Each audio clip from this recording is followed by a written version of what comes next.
Het is 5 uur. Goedemiddag en welkom bij Joert. De fjordtoren op Skielge en Schiermonnikoog blijven ook in de toekomst 24 uur thuis bemand. Want de camera's die het meestelijk eer vervangen zonen, komen er net. Staatssecretaris Joop Atsma had een streek zet door de plan van de nieuwe C-verkeerscentrale. De radar- en camerasysteem voldoen net onder de eersken. Ze moeten de menselijke waarneming vervangen. De Zeeuwse radarcentrale, die de technische realisatie docht, kan geen apparatuur vinden die dit goed genoeg kan.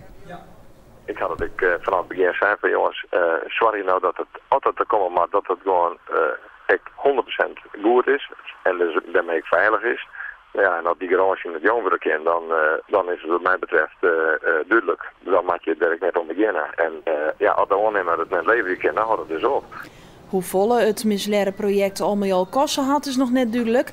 Nevens Atsma is veiligers likwijls wichtiger als geld.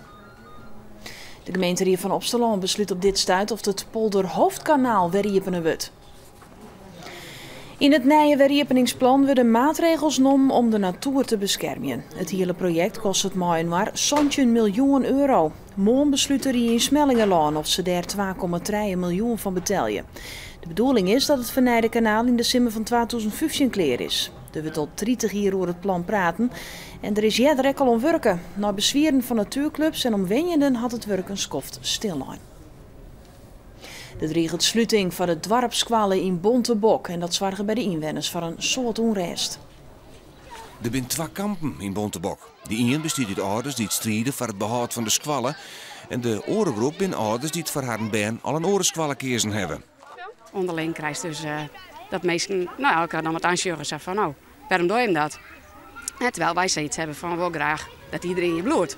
Op dit tijd zijn er nog 56 leerlingen. De verwachting is dat de squallen in 2015 onder een warm van 23 been komt. De gemeente wil de squallen likwijls al takken sluiten. De Rie van Heerenveen neemt toonsdie een definitief besluit. De PvdA in Zuidwest-Friesland is benauwd dat ze wethouder Andries Eckhart kwijtraadje onljouwt.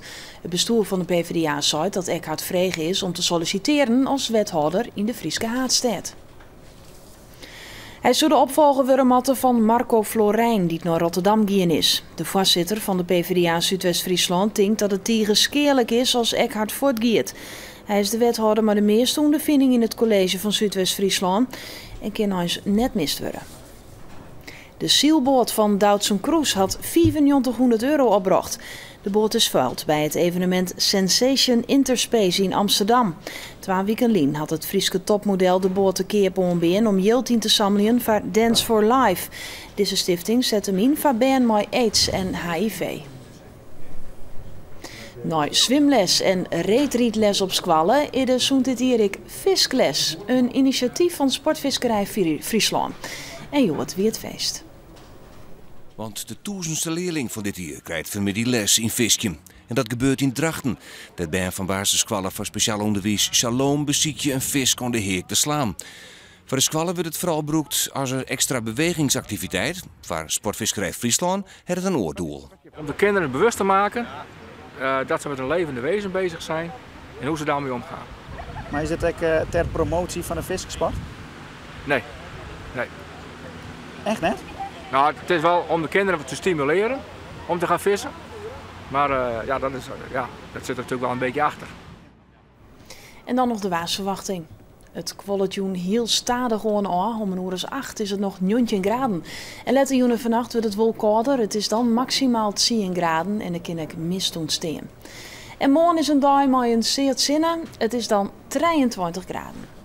En dit weet Nijs in het kwad. Joet er weer om 6 uur. En aan die tijd kies je naar Heer en Boppenslag. Nog een mooi dag verder.